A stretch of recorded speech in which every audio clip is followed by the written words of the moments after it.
BJP को सबसे ज्यादा नुकसान पहुंचा। जिस यूपी में बीजेपी ने सभी 80 सीटों को जीतने का लक्ष्य रखा था, उसी यूपी में बीजेपी को बड़ा झटका लगा। बीजेपी के खाते में कितने आए? 33 सीटें आई। अपना दल को 1 मिला और आरएलडी को 2 मिला, तो इस तरह से 36 टोटल एनडीए के खाते में आते हैं। दूसरी तरफ समाजवादी पार्टी ने सबको चौंकाया, 37 सीटों पर जीत हासिल की। कांग्रेस ने भी जबरदस्त वापसी करते हुए 6 सीटों पर बाजी मारी और इस तरह से इंडिया अलायंस के 43 नंबर पहुंच गए।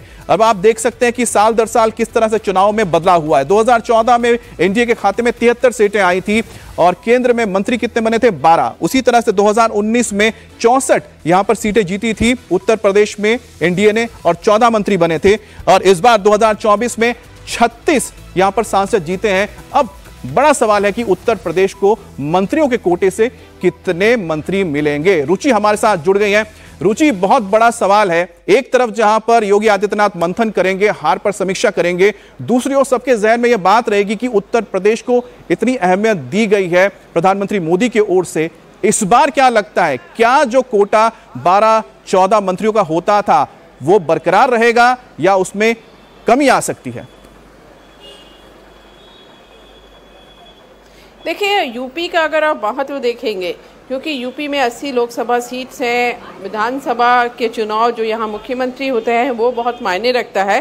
तो ऐसा कहा जा रहा है कि शायद जो बीजेपी का कोटा, जैसे जो पिछले 2 चुनाव से हमने देखा है 12-14, कुछ उसी तरह से रहेगा।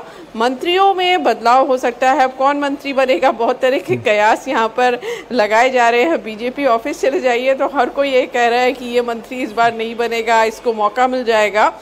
लेकिन मोटे तौर पे ऐसा कहा जा रहा है कि बहुत ज़्यादा संख्या उत्तर प्रदेश से बीजेपी कम नहीं करेगी, उतना प्रतिनिधित्व देगी, क्योंकि बीजेपी के लिए उत्तर प्रदेश बहुत मायने रखता है।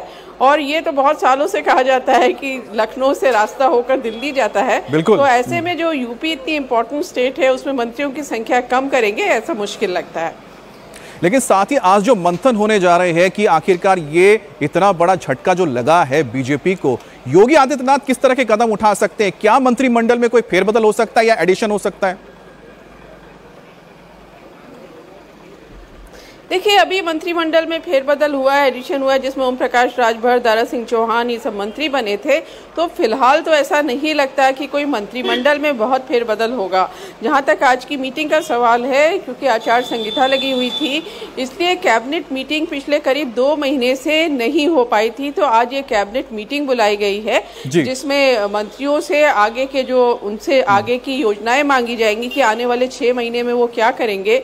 आगे का रोड मैप तैयार होगा और साथ में जिस तरह की हार हुई है उस पर जरूर बात मुख्यमंत्री योगी आदित्यनाथ, जाहिर सी बात है कि मंथन होना भी चाहिए कि आखिरकार इतना बड़ा झटका कैसे लगा। और साथ ही साथ आप समझिए कि 2027 में चुनाव होने जा रहे विधानसभा के, तो उससे पहले की भी तैयारियां आज ही शायद हो सकती है, उसको लेकर थोड़ी बहुत चर्चा हो जाए।